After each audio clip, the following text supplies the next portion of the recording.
आप सबके भोलू शर्मा की तरफ से हाथ जोड़ के प्रणाम बा। जय माता दी। आप सबके नवरात्रि के ढेर सारी शुभकामनाएं। आज नवरात्र के दूसरा दिन है, तो उम्मीद करब कि आप सबके दिन अच्छा बीतत हुई। तो आप सबके लिए आज हमने वो भक्ति गीत लेके आ रहा बनी। उम्मीद करब कि आप सबके पसंद भी आई और अच्छा भी लगी।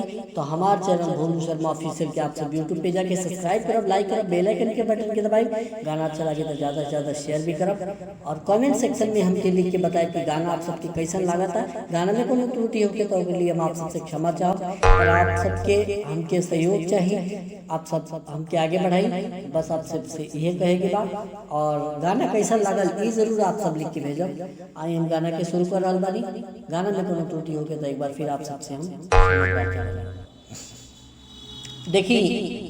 एगो लड़का माई से प्रार्थना करता, कुछ मांगता, का कहता, कौन भाव से कहता। आई गीत के माध्यम से हम आप सबके सुनावे के बतावे की कोशिश कर रहा बानी।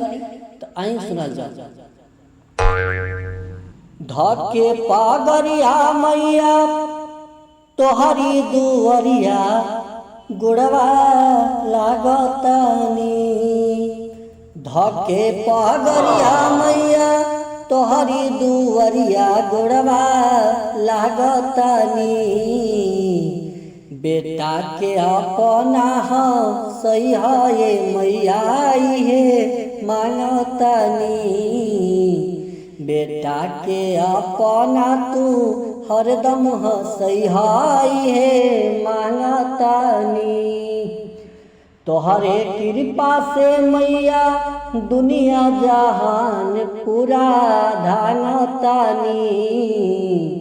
बेटा के अपना सही है मैया है मांगतानी। बेटा के अपना तू हरदम सही है मांगतानी। चहनी जवान तवन पूरा कैलू सपना। अचरे में राखी हाय शेरा वाली अपना। चहनी जवान तवन पूरा कैलू सपना। अचरे में राखी हाय शेरा वाली अपना। तोहरी भजनिया गाई सेवा में रतिया दिनवा जागल बानी।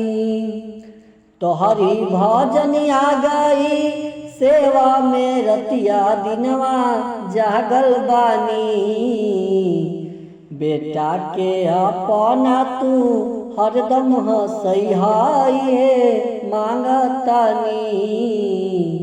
बेटा के अपना तू हरदम सही है मांगतानी। दिहना ध्यान मैया लइका के दोष पर। कृपा बनई हो भोलू शर्मा शुभम पर। दिहना ध्यान मैया लइका के दोष पर। कृपा बनई हो भोलू शर्मा शुभम पर। माफ करी हो मैया कौनो होखे न पाप दूर भागतानी। माफ करी हो मैया कौनो होखे न पाप दूर भागतानी। बेटा के अपना तू हरदम सही है मांगतानी। बेटा के अपना तू हरदम सही है मांगतानी।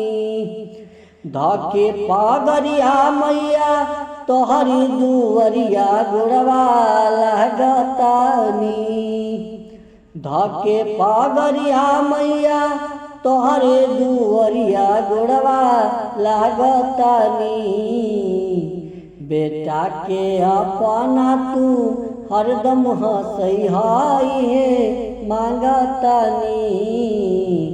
बेटा के अपना तू हरदम सही मैया कहतानी। तोहरे कृपा से पूरा दुनिया जहान सारा धांगतानी। तोहरे कृपा से मैया दुनिया जहान पूरा धांगतानी। बेटा के अपना तू हरदम हंसैहाये मांगतानी। बेटा के अपना तू हरदम हंसैहा मैया मांगतानी। जय माता दी। आप सबके नवरात्रि के वर्षों से ढेर सारी शुभकामनाएं। आप सब उम्मीद करते हैं आप सबके गीत अच्छा लगी और आप सबके ये पूरा नवरात्र आप सबके लिए अच्छा से बीते, यह माँ दुर्गा से प्रार्थना बा। और आप सब ये गाना पे कमेंट करके जरूर बताएं कि गाना कैसा लगा था आप सबके, और कोनो भी गलती हो के तो के लिए आप सब के क्षमा करब। आई गाना की एंजॉय कर जाओ। ओके बाय। एक बार फिर आप सबके नवरात्रि की ढेर सारी शुभकामनाएं। जय माता दी।